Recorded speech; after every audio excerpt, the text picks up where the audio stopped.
हम रोज सुबह भगवान की पूजा करते हैं। आइए जानते हैं कि भगवान का क्या अर्थ होता है। वाह का अर्थ होता है पृथ्वी, का अर्थ होता है गगन, वाह का अर्थ होता है वायु, ऐसे ही आ का अर्थ होता है अग्नि और ना का अर्थ होता है नीर।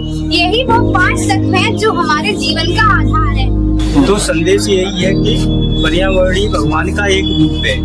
जैसे भगवान की पूजा हम आस्था से करते हैं, वैसे ही पर्यावरण का संरक्षण भी आस्था से ही करना चाहिए। सवाल ये उठता है कि पर्यावरण होता क्या है, जिसे हम जानते नहीं, समझते नहीं, तो उसे बचाएं कैसे? पर्यावरण होता है हमारे आसपास का वातावरण, जिसमें हम रहते हैं, खाते हैं, पीते हैं, सांस लेते हैं। हर छोटी से बड़ी चीज जो हमसे जुड़ी है वो हमारे वातावरण का हिस्सा है। सबका वातावरण अलग अलग नहीं होता है, ये व्यापक स्तर पर एक ही है। इसलिए सरल शब्दों में सबका वातावरण यानी पर्यावरण। फिर प्रदूषण क्या है? हमारे वातावरण को खराब करे वो प्रदूषण। जैसे बड़े व्यापक स्तर पर वातावरण को पर्यावरण कहते हैं, ऐसे ही बड़े व्यापक स्तर पे जितने भी दूषित चीजें होती हैं उनको प्रदूषण कहते हैं। पर्यावरण और प्रदूषण दोनों आपस में जुड़े हैं। प्रदूषण बढ़ेगा तो पर्यावरण दूषित होगा, इसीलिए पर्यावरण को सुरक्षित रखने के लिए प्रदूषण को रोकना, कम करना बहुत जरूरी है। भूमि का प्रदूषण बढ़ता है कूड़ा कचरा इकट्ठा करने से, कीटनाशकों के प्रयोग से, वनों की कटाई से, कृषि भूमि पर अनावश्यक से सीवरटों में जंगल खरीदने। जैसे कि पानी का प्रदूषण, गंदे नालों का पानी नदियों में जाने से, फैक्ट्री द्वारा केमिकल का पानी नदियों में फेंकने से या मिश्रित होने से। वायु प्रदूषण फैलता है फैक्ट्रियों से निकलने वाली जहरीली गैसों से, ट्रैफिक के धुएं से, साथ ही आपके पटाखे जलाने से, पराली वगैरह जलाने से। पर्यावरण में समाहित कोई भी प्रदूषण जो 5 तरीके का है, एक दूसरे को बढ़ाएंगे।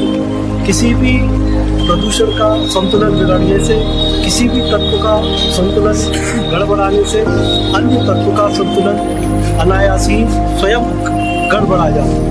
इसकी संरचना और इसको संरक्षित करने के लिए हमको हर स्तर पर इनकी पूरी तरह से देखभाल जरूरी है। सवाल ये उठता है कि हमें प्रदूषण की या पर्यावरण की चिंता करनी ही क्यों? इसका सीधा उत्तर ये भी है कि इन्हीं 5 तत्वों से हमारा शरीर बना है। इनके दूषित होने से हमारे शरीर में अनेकों रोग होते हैं, जैसे वायु प्रदूषण से सांस की बीमारी, टीबी, फेफड़ों का कैंसर आदि। जल और भूमि प्रदूषण से पेट के अनेक रोग पैदा होते हैं, जैसे आंत का कैंसर आदि। बड़े अकेले करने से क्या होगा? इसके इतने बड़े काम के लिए तो बहुत लोग और धन चाहिए। पर्यावरण को बचाने के लिए कोई बहुत बड़ा करने की जरूरत नहीं है। अपने आसपास का वातावरण ठीक रखेंगे तो ठीक रहेगा। कोशिश कीजिए आप अपने आसपास साफ सफाई का विशेष ध्यान रखें, कूड़े को सही जगह पर डालें, रिसाइकिल होने वाली या जैविक चीजों का ज्यादा से ज्यादा इस्तेमाल करें, प्लास्टिक की थैली या डिस्पोजेबल आइटम का कम से कम उपयोग करें। धन्यवाद। अपने आसपास पेड़ लगाएं या लगे हुए पेड़ों का ध्यान रखिए, क्योंकि पेड़ों ही धरा का आभूषण है और ये करते दूर प्रदूषण है। ये छोटे छोटे उपाय ही हमारे कल के स्वच्छ भारत के लिए, समृद्ध भारत के लिए और पर्यावरण को संरक्षित करने के लिए काम आएंगे।